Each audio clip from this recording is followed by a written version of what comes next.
Vamos viajar na maionese com Hugo Van der Ding e Tiago Ribeiro.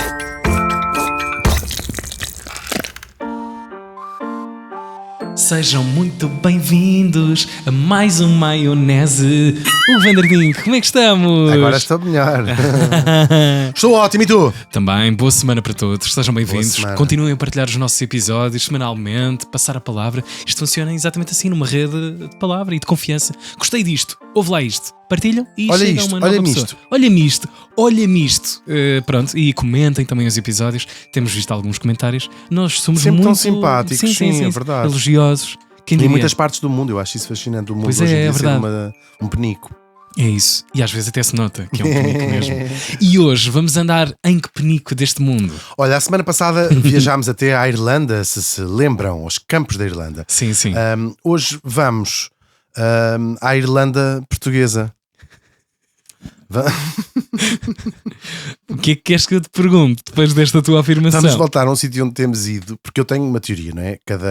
Nós, Portugal, passaram por cá tantos povos, não é? Verdade. Os fenícios, os celtas, os romanos, os Esquecemos-nos frequentemente, mas é mesmo verdade. É verdade. Passaram todos esses por cá. Tal e qual. E nós conseguimos ver os visigodos no norte. Ficou restos de coisas dos visigodos no norte, é verdade.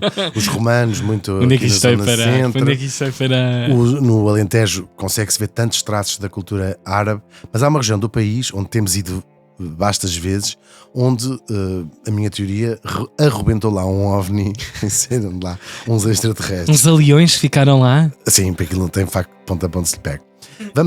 Vamos voltar às Serras da Beira. Uau! Serra da Beira, Serra da Beira. Vamos não há comer mais pelas bonito beiradas. em Portugal. Tu costumas comer pelas beiradas? Sim, Cuidado, quando me estás a levar, cabeça porca. Essa é a nossa voz off. Sim, olha a beira. Nossa voz a beira-te aqui que já apanhas qualquer coisa. Vamos viajar até uma aldeia perdida. Vamos imaginar uma aldeia perdida. Vamos falar da beira toda. Lá nas Serras, vamos imaginar. Vamos até meados do século XIX. Século? Meados do século XIX continua a ser século XIX. Vamos ouvir os meados do século XIX. Quando se fala em meados, falamos do meio de um século. É isso que significa. Meados do século XIX é ali à volta de 1850, para quem não estava a par. Vamos imaginar uma zona, uma aldeia, não é nenhuma específica. Uma Perdida aldeia, na beira. Perdida na beira. É assim. Lembro-me de uma aldeia perdida.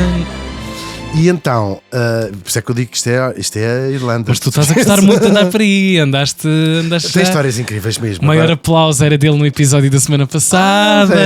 Hoje e a beira temos dedicado tantos episódios à beira. Pois. É para tirar do caminho, sim. Para irmos para histórias. Estou a brincar. A beira é linda. É. A beira é linda. Visa a beira sempre. E vamos imaginar esta aldeia que estamos a imaginária, noites escuras, não é? Frio, muito frio. Só aqui e ali é que vislumbras com o teu drone moderno. Claro. Já em meados do século XIX. Nós estamos a fazer uma viagem no tempo com o nosso drone. Sim, só ver. E vês aqui além a luz mortiça das candeias. Uau! Oh meu Deus! Que se passa contigo, Flor Bela Espanca? A luz mortiça das candeias. A luz mortiça dessas candeias. E as famílias vão para casa muito cedo, assim que começa o sol a ir embora, trancam-se em casa. Com alguma tensão até. No ar. Sim. Vamos. Mas tal e qual. Sim. Vamos. Trancam as portas a 7 chaves. Sim. 7 chaves? Não sei. 7 chaves é muito para aquilo. 10 trancas, põe aquelas trancas de madeira. Burros à porta, tudo ali. Põe os animais lá para dentro. Sim. Anda levam para cá, as plantas para dentro. Peixinho. Anda cá. E fecham-se janelas e toda a gente está cheia de pânico. Ui. E tem pânico de quê ou de quem? É de quem, Hugo? É de quem? Tem medo do nome que corria de boca em boca por todas essas serras da beira. Macbeth? Exatamente. E esse nome era João Brandão. chamavam-lhe o terror das beiras. João Brandão. João Brandão. Eu nunca ouvi isto, vou adorar. É uma história incrível do João Brandão. Já percebi. Incrível mesmo. Já percebi. Era o conhecido como o terror das beiras. Hoje, em qualquer aldeia da beira, ainda hoje se fala no João Brandão. Uau. Envolvidos quase 200 anos, não tarda. É verdade, só que como tantas histórias, a realidade não é assim tão simples do quem é o terror das beiras. E a verdade é que esta história, a história do João Brandão, não é só uma história simples de um fora da lei, de um tipo que andava a espalhar o pânico pelas beiras. É também um retrato de Portugal num período histórico muito particular. E é a história das fronteiras, às vezes muito difusas, entre a política e o crime, e o banditismo, não é como se chamava, e entre também a justiça e a vingança, e entre o mito e a realidade. E este é realmente um programa que está a acontecer. Pausa momentânea para as palavras do nosso patrocinador. E agora, umas palavras do nosso patrocinador. Tiago, tu já não tens frigorífico? Olha, por acaso não, vendi-o para continuar a jogar. Mas ao menos como tudo fresco agora. Os jogos da Bacana Play são de facto muito divertidos, são mesmo divertidos. Mas não se esqueçam que devem usá-los apenas como divertimento. Por isso, joguem com responsabilidade. Bacana Play, dá um play na vida. Foram as palavras do nosso patrocinador. O Vanderding. Que episódio hoje. Assustador. O terror está à solta. Tu agora és, de certa maneira, o terror das beiras. Porque tu vais às beiras quase todos os fins de semana. Sim. Eu imagino com a tua bicicleta a espalhar o terror pelas beiras. Claro. Sai da frente! Arreda! Sai da frente, ao Guedes! E é isso que vamos contar neste episódio. Vamos contar a fascinante lenda do João... Lenda no sentido mitológico quase, não é? Do João Brandão. Vamos falar dos crimes que lhe são atribuídos e também dos jogos de poder que envolveram a história do João Brandão e até o julgamento. E vamos acabar esta história, fazendo já um spoiler, com o seu destino final. Pelo caminho, vamos também perceber como é que se constrói um mito, não é? E vamos tentar responder a esta pergunta que não quer calar. O João Brandão, foi ele um bandido sanguinário ou foi ainda um sintoma de um país que se estava a construir ou até a reconstruir? É muito fascinante esta. Boa perspectiva. Muito fixe. Para entender o João Brandão, vamos ter que primeiro perceber o mundo onde ele nasceu e cresceu, naturalmente, não é? A gente não nasce das árvores. Sim. Mas o João Brandão até aparentava. Ele subia ter descido das árvores. Não ter sido parido por 2 pedras. Não, olha, vais ver retratos dele. Era um homem até bastante composto. Não vais ter um Rags to Riches. Não, vais ter um Riches para ainda mais Riches. Sim. Agora, Portugal no século XIX, e estamos aqui no meio do século XIX, não era o país vagamente vagamente é piada, estável que nós conhecemos. Sim, é um país estável. Temos uma democracia, temos paz, somos um país... Pão, povo, educação, liberdade, habitação, temos isso. Umas pessoas mais do que outras. Sim. Há quem tenha pão, há quem tenha brioches, claro. Há quem tenha um estúdio e há quem tenha uma mansão. Agora, já aqui falámos desta período da história de Portugal, mas vamos lembrar um bocadinho. Ora, logo ali a abrir o século XIX, na primeira década do século XIX, os franceses invadem Portugal. Sabemos bem, já por aqui andámos. Sim. E é bom a gente pensar que são... Eu vivo muito fascinado com a ideia de como as coisas, a memória se transforma às vezes em frases cristalizadas em livros, não é? Okay. As invasões francesas. Houve as invasões francesas. Sim. Isto foi um período muito brutal, de guerras muito brutais. Os franceses fizeram coisas gravíssimas, queimar, matar, pilhar, e claro, são guerras que acontecem aqui no território. Os ingleses vêm proteger, a família real partiu para o Brasil, tal e qual. E depois o Brasil torna-se um Estado independente, também contámos isso há 3 ou 4 episódios atrás. A família real volta a Portugal, mas já não volta da mesma maneira. Volta, o rei, no caso de Dom João VI, é obrigado a transformar Portugal numa monarquia constitucional. Existe uma Constituição e o rei, como todos os cidadãos, o poder do rei obedece também à Constituição. É um regime liberal que nasce com o Parlamento, chamado Cortes, não é? Com a Constituição. Vamos dizer, um Estado como nós hoje quase o reconheceríamos. esse 25 de Abril que se dá nesta altura, com o fim do absolutismo, é quase um rasgar, é um rasgar com um passado. Eu diria que a mudança, houve maior mudança em Portugal quando acaba o absolutismo e começa o liberalismo, do que até se calhar com a República, em que quase substitui só o chefe de Estado, mas o regime continua igual, constitucional, com o Parlamento. Sim. Portanto, quase foi um corte maior com o passado, a este período do liberalismo. Só que o liberalismo vem todas as instituições liberais, há uma guerra civil, mais outra guerra civil gravíssima, não é? Mas ganham os liberais, os absolutistas são derrotados. Parece que a ferida nunca fica sarada, não é? Não fica mesmo, e não leva só décadas. Devo dizer que já se passaram, agora sim, destas alturas, 200 anos, e em muitas famílias do que resta da aristocracia portuguesa ainda existe uma cisão absoluta, que as pessoas sabem, entre quem foi, as famílias que eram absolutistas e as famílias que eram liberais. É uma coisa que nos pode parecer um bocadinho ridículo ou extemporânea, né? Anacrónica para os tempos que corremos, mas isto em algumas famílias que tiveram uma participação mais ativa na história de Portugal nesta altura, continua a ser uma questão. E adoram o Dom Miguel e odeiam o Dom Pedro, ou adoram o Dom Pedro e odeiam o Dom Miguel até hoje, 200 anos passados. Claro, é uma graça histórica, claro, mas é uma... Mas está lá um imaginário. Não desapareceu, não podemos dizer desapareceu completamente, e ninguém quer saber disto para nada. E não é verdade. Portanto, há uma guerra civil, ganham os liberais, só que a Dona Maria II é a rainha, tem 15 anos, torna-se rainha. Tadinha, sim. 15 anos. Nem foi ao Urban nem nada, não curti nada a vida.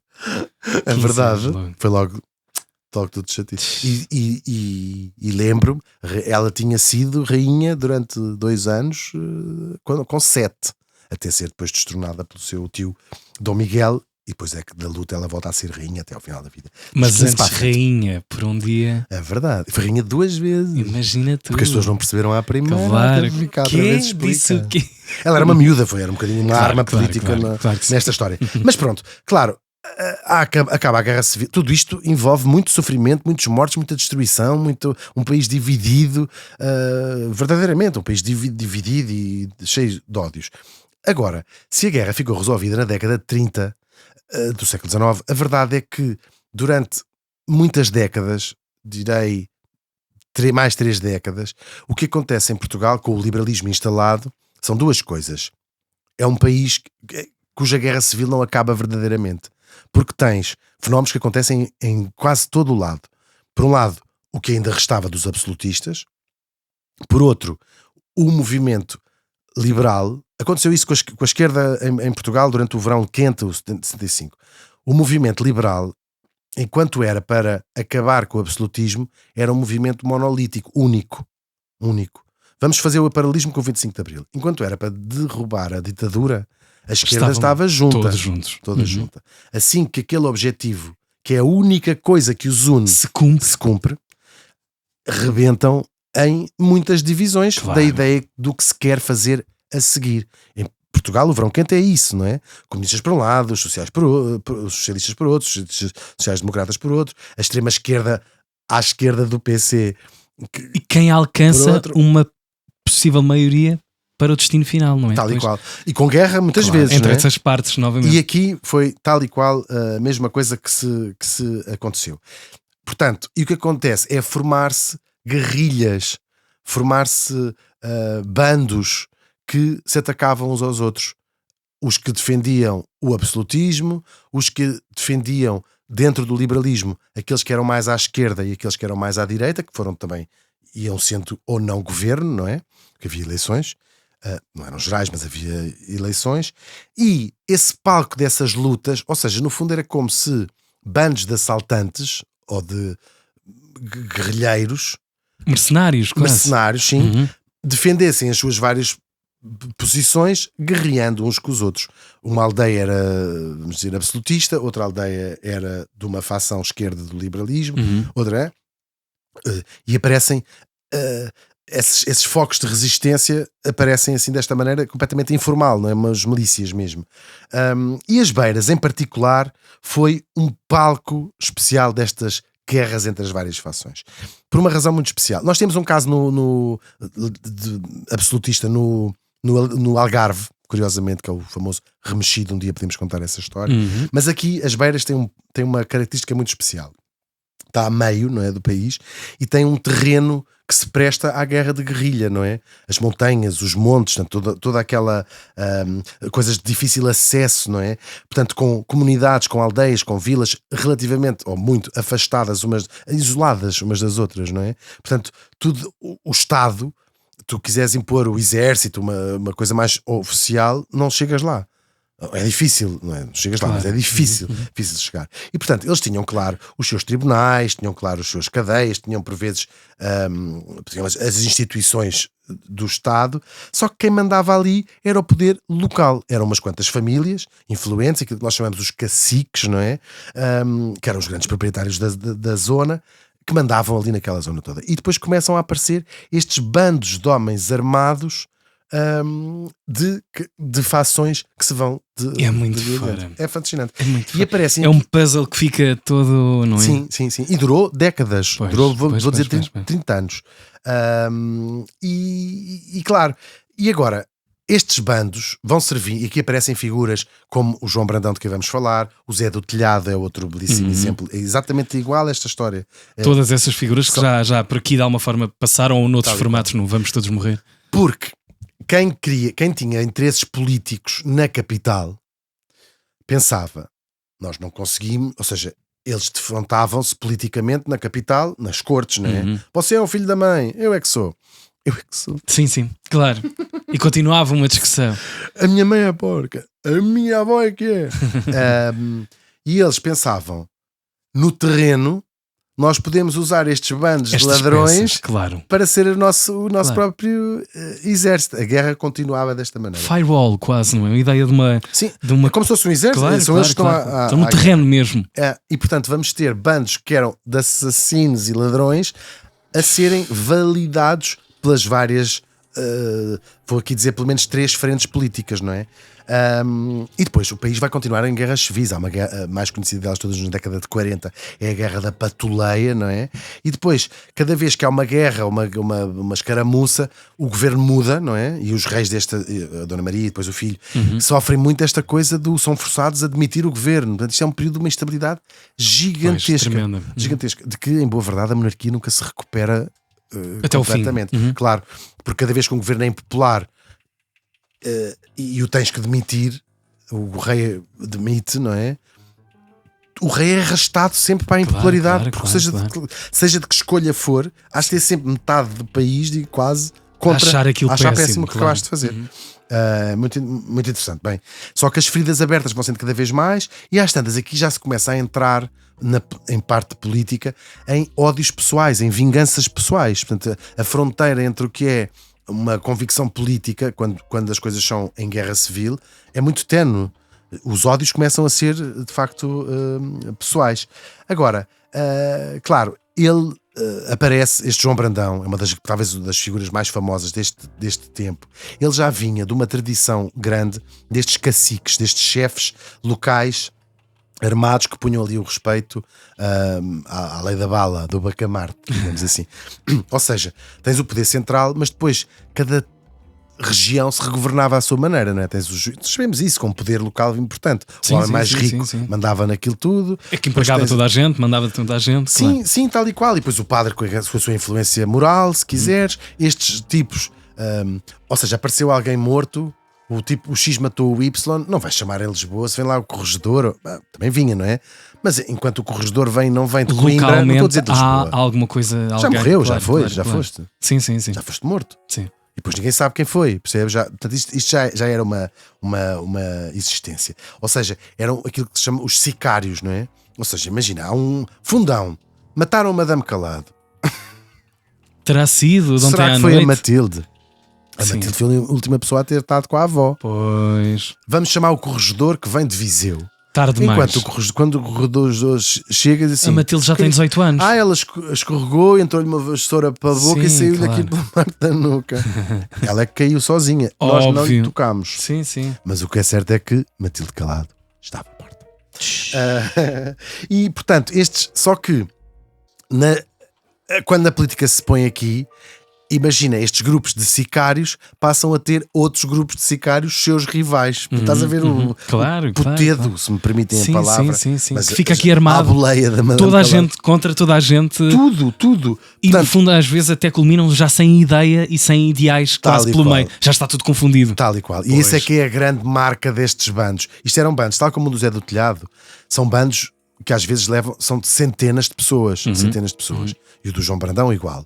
O João Brandão tem uma característica engraçada, que era a sua família. Era uma família até bastante próspera, mas já lá vamos a essa parte. Agora, sabemos que estes bandos rivais faziam emboscadas, mortes, gente que aparecia morta, por acaso, por motivos políticos, ou então até mesmo por esta ajustes de contas mascarados de política. Claro. Agora, como vimos, nós não estamos a falar simplesmente de marginais que estavam aqui à margem do sistema e que eram uns marginais. Pelo contrário, muitos deles eram de facto usados pelos atores políticos que estavam na capital. Por exemplo, quando havia eleições, ainda que não votasse toda a gente, havia eleições num determinado sítio. Quem apoiava quem queria o seu apoio à sua candidatura, ou o seu candidato, estes grupos iam a quem votava. Olha, se não votares no X, olha aqui para o cano desta espingarda. Portanto, isto era quase um motor. Claro. Estes sicários, que garantiam votos. É muito engraçado. Depois tens este paralelo também. No Brasil tens esta realidade também por este período, e provavelmente noutros países, suponho também. Não era só cá. E pronto, as pessoas iam votar por medo, pela influência daquelas figuras. E um exemplo muito grande é 1853. O próprio João Brandão recebe poderes oficiais na altura do Saldanha, que era o governo, era o primeiro-ministro, se quiseres, dá-lhe poderes oficiais e sai uma portaria do governo que autoriza o João Brandão, se precisar, a convocar tropas oficiais do exército para precisar. Claro. Para a sua atividade. Tal e qual. E com poder policial ali nas beiras. Agora, para capturar criminosos. Quando fazem a portaria, o que é que quer dizer? Opositores. Tal e qual. Ponto. Tal e qual. Portanto, aqui tens esta fronteira de usar um chefe de um bando de assassinos e de ladrões como um exército oficial. Portanto, a partir de agora, você, apesar de ser chefe de uns assassinos, tem poder oficial, pode chamar a guarda. Portanto, era uma autoridade militar, de certa maneira. Claro, o resultado é aquilo que se pode esperar. Em vez de capturar criminosos, que é supostamente a sua ideia, vai eliminar inimigos pessoais e com isto consegues aumentar e consolidar a tua própria rede de poder, não é? Cada vez tornas-te mais poderoso, um criminoso maior, cada vez maior, com o carimbo do Estado. É muito, muito fascinante.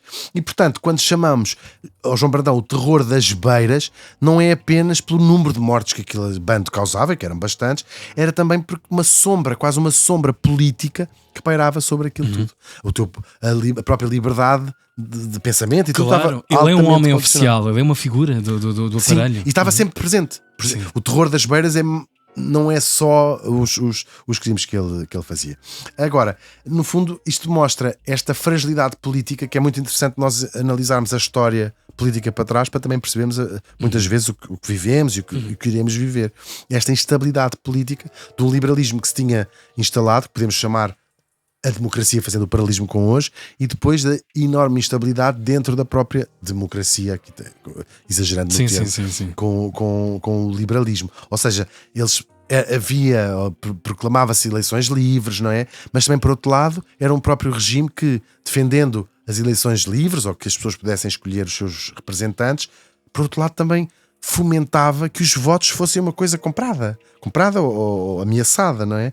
Ou seja, proclamava-se a lei e a justiça, tudo muito inspirado na Revolução Francesa, mas por outro lado toleravam-se estes bandos armados com carimbo oficial, não é? E portanto, ao mesmo tempo que se falava queremos um Estado moderno para acabar com o absolutismo, mas era um Estado que assentava em grande medida em caciques locais. Praticamente tudo era decidido em termos locais por estes caciques, que não eram naturalmente eleitos. E portanto, assim aparece este homem. E vamos saber um bocadinho mais sobre este homem. Ele chamava-se João Vítor da Silva Brandão. Gostavas de ter ouvido? João Vítor. João Vítor. Jovi. Jeová. E nasceu em Midões, no Conselho da Tábua. O que é que tu querias? O que é que tu querias? O que é que tu querias? Falaste tanto crime, o que é que tu querias? João Vítor e com Midões, Conselho cédula de da Tábua. nascimento, pois. Nasceu em 1825. Ele era filho de uma família bastante, quase burguesia, vou dizer. Uma família bastante instalada, é verdade. Não tinham muito dinheiro, mas eram umas figuras, não é? Uma gente até ambiciosa. E ele tem muitos irmãos e vão ocupando cargos políticos ali naquela zona, e depois há muitos descendentes vivos destes brandões e brandões. Estes brandões não são figuras odiadas ali em Midões. Tem lá uma estátua, tem lá uma biblioteca, acho eu. E existe a família Brandão, hoje, que sabem que são descendentes destes Brandões. É uma família lá de Midões. Já devem morar todos fora, suponho, não é? Vão só lá de férias. Brinco, beijo Midões. Midões. Vai aparecer alguém de Midões, eu sei que vai aparecer alguém. Comentem, apareçam, estou aqui. É awesome, é mesmo giro esta história e esta zona. Agora, claro, já vimos, ele não era um miserável que começa a roubar ou a assassinar, nem por dinheiro, era um tipo instalado, podemos dizer quase de uma burguesia, e há retratos dele, não é? Há retratos mesmo, de fotografias, e vês que é um tipo completamente composto, com a sua barba tratada, é um tipo com uma apresentação impressionante. Só que cresce no auge. Ele cresce precisamente na altura cresce no meio desta violência. Cresce numa altura em que a beira é isto, é os grupos e os caciques e os grupos destes e os grupos daquilo. Portanto, a sobrevivência era uma urgência, não é? E estas redes políticas que ali explodiam. Portanto, o melhor é seres o melhor deles todos, não é? Pois. E ele desde cedo que mostrou... É o teu melhor caminho, não é? Claro, portanto, já que é para ser assim, então eu vou ser melhor. E ele, de facto, era um líder absolutamente nato. Líder aqui no sentido mais até autoritário, não é? Um tipo péssimo. E aglomerar esses bandidos todos à sua volta, de certeza. Claro. E governá-los, não é? Ele ainda era miúdo, claro. Já se envolvia em rixas e em chatices, e depois ele vai juntar primeiro os irmãos e primos, portanto, este ficou conhecido como o bando dos Brandões. O bando eram os Brandões, e depois começam a angariar estes sicários, estas coisas, só como o Zé do Telhado, igualzinho.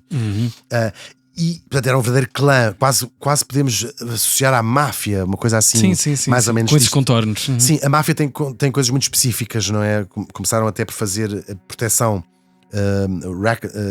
racketeering. Não, o que eles faziam, mas é outro contexto.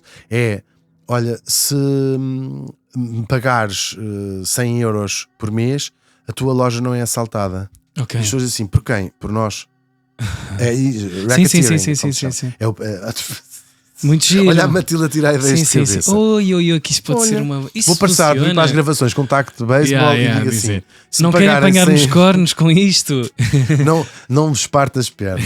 Muito giro. Agora, claro, e ele soube, este clã e ele, aproveitar muito bem estas lutas intestinas entre estes guerros todos, entre este tudo, para se pôr à frente, para chegar à frente, não é? E é verdade, eles vai arranjar este grupo de homens muito decididos e percebe que da parte de Lisboa, se quiseres, ou do governo, há todo o interesse em apoiar estas pessoas. Portanto, aquilo foi absolutamente perfeito.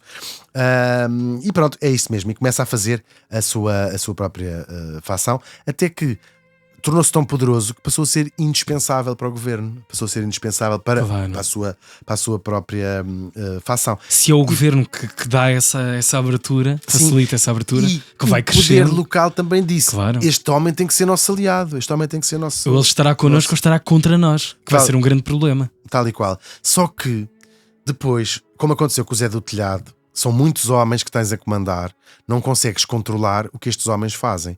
E eles, ao mesmo tempo que cumprem estas coisas políticas, assassinatos políticos, usam também para assassinar, matar, claro, por outras razões. A sua natureza. Sim, e depois isso torna de facto o terror das beiras.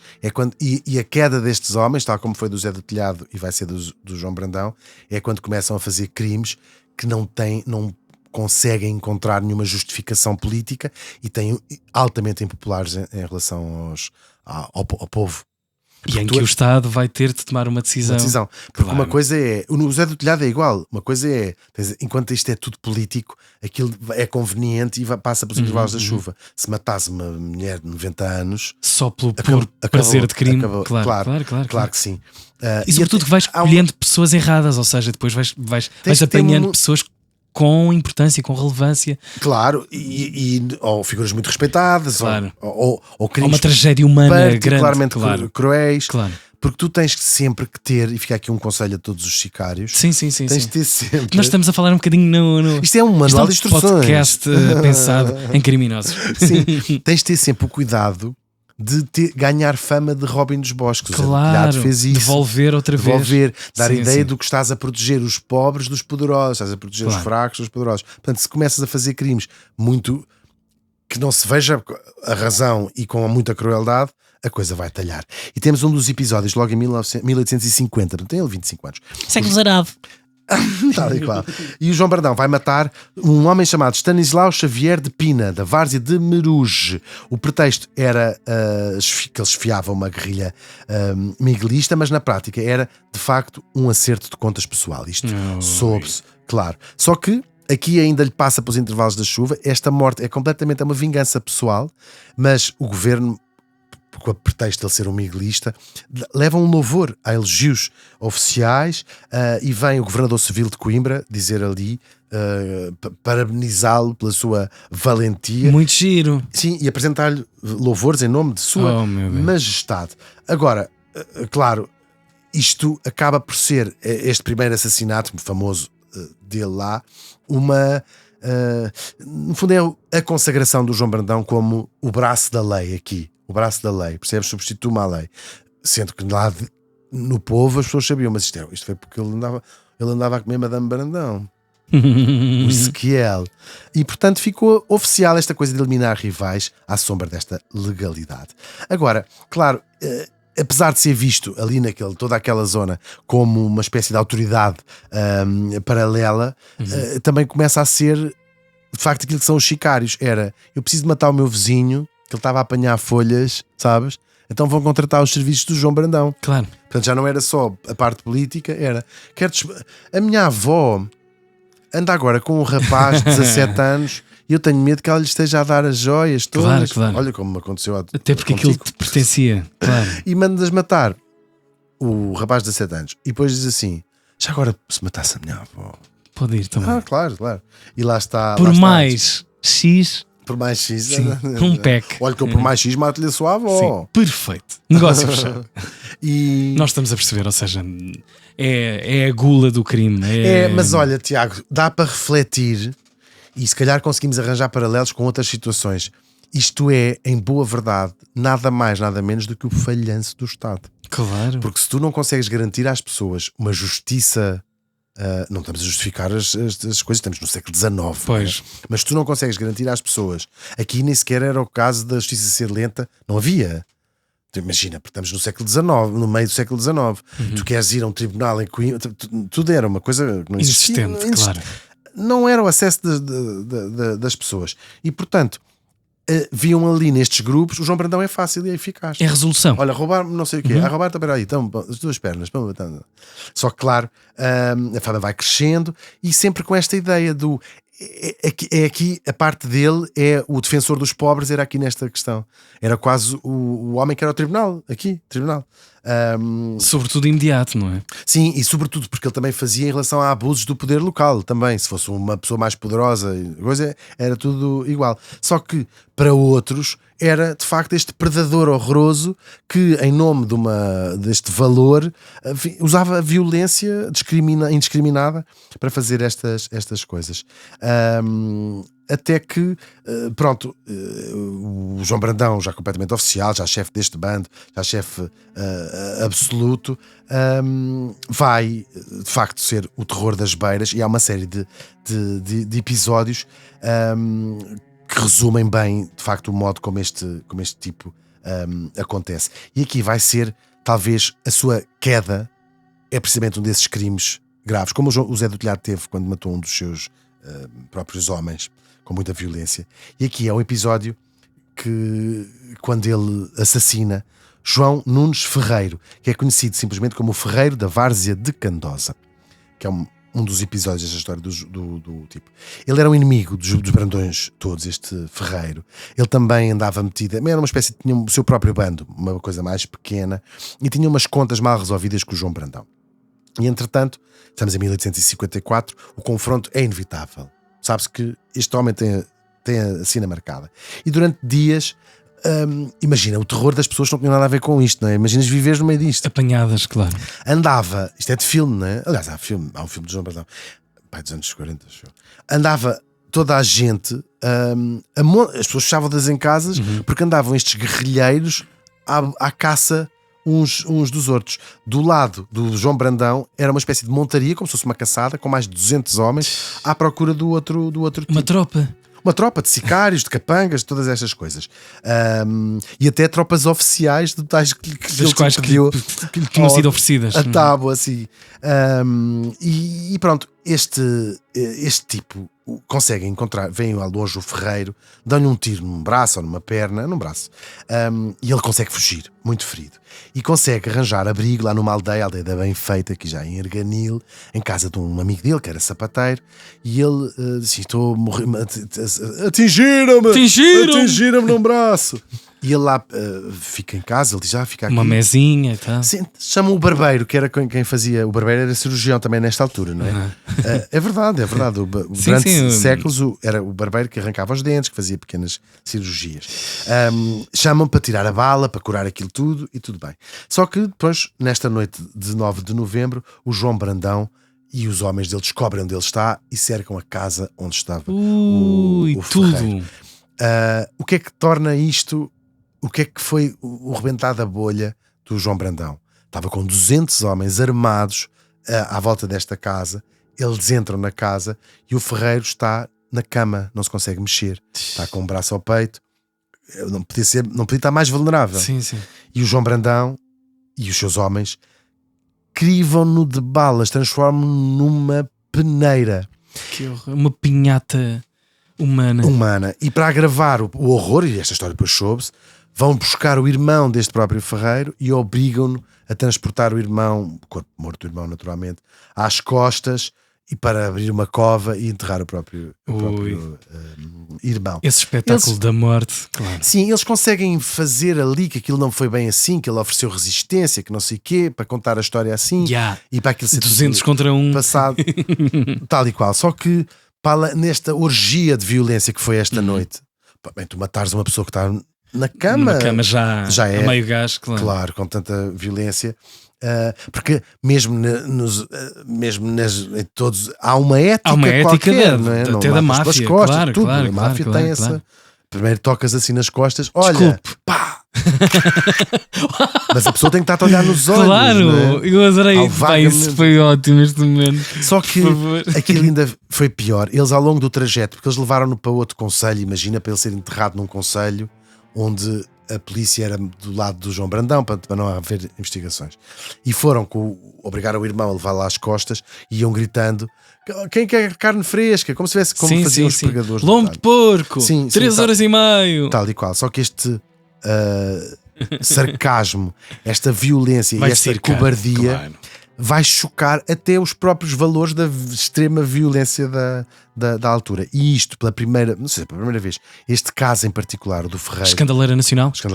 Vem abre os jornais, sim, o jornal da TVI, tudo. Tal e qual. E o João Brandão transforma-se rapidamente no símbolo da barbárie, de tudo o que é horrível, de tudo o que é incivilizado, selvagem. E brutal. começa aí a decadência agora do...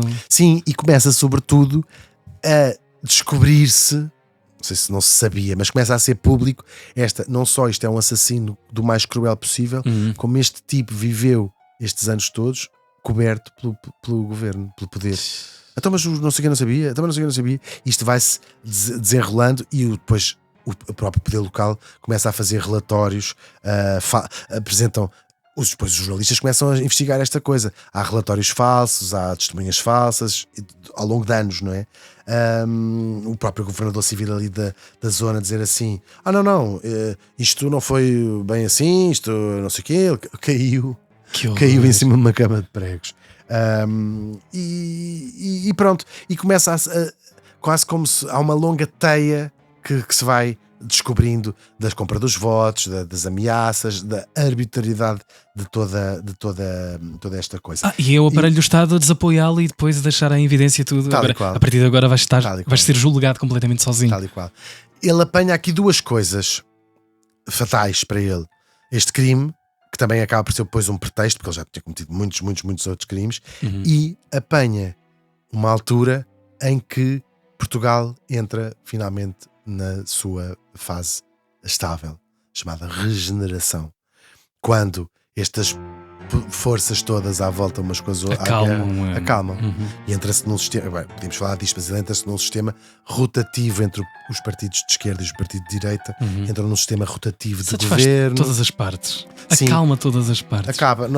Sim, é quando finalmente, quase podemos dizer, quando a guerra civil entra nos anos 60 já do século XIX, entra na sua estabilidade. Portanto, ele é um representante da velha história, do velho conflito, deixou de ser velho útil tempo. A ninguém. Claro, já é só uma brutalidade, já é só um retrato horrível do passado. Esta fase da regeneração é muito interessante. Nós associamos sobretudo ao Fontes Pereira de Melo. Portanto, é nesta fase que começa as grandes... Portugal dá um salto gigantesco para a paz social e depois o salto gigantesco do telégrafo, do telefone, neste período. E portanto, homens como o João Brandão eram quase uma recordação horrível, medieval, brutal, do período terrível que tinha sido toda aquela parte. E portanto, apertam-lhe o cerco e ele em 1869 é capturado e levado para o Limoeiro, que era a prisão em Lisboa, para onde se levava.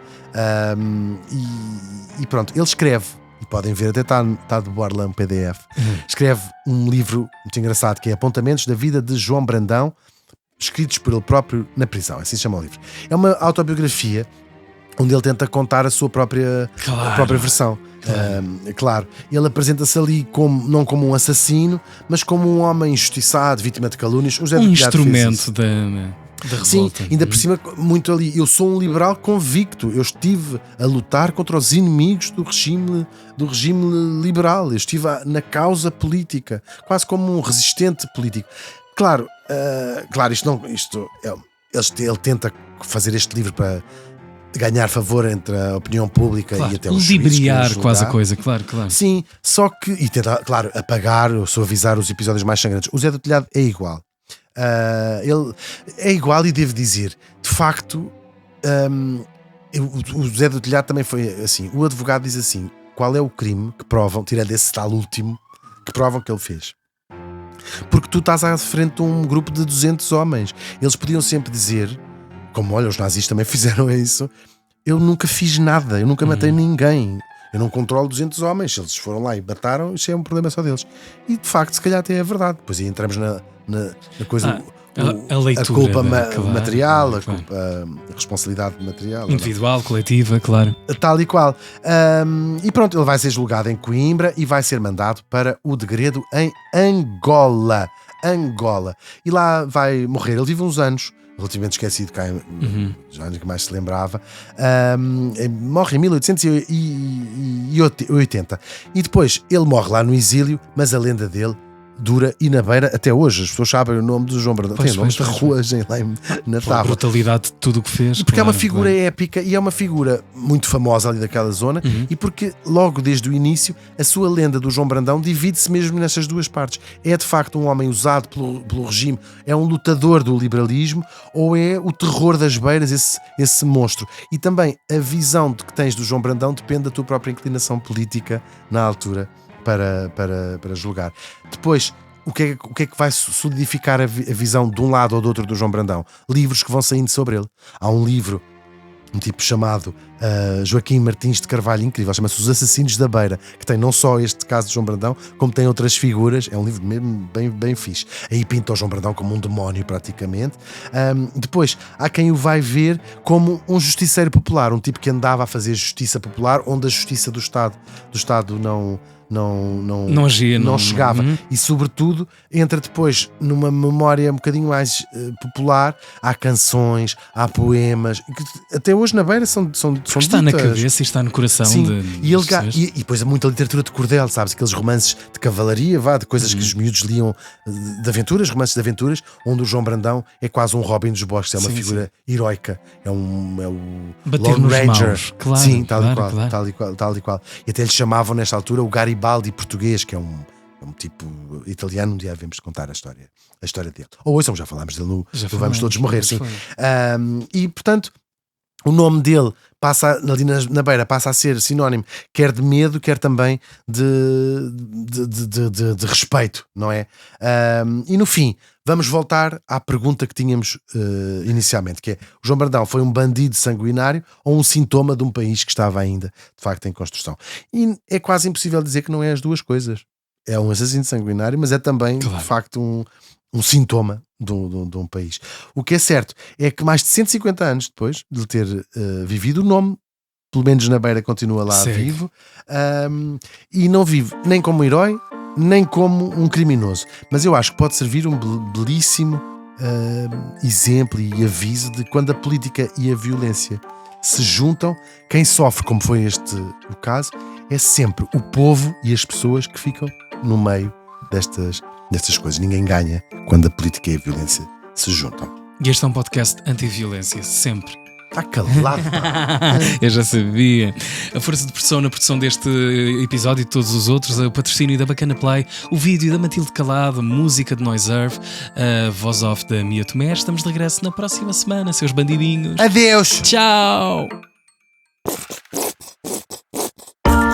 Vamos viajar na maionese com Hugo Van der Ding e Tiago Ribeiro.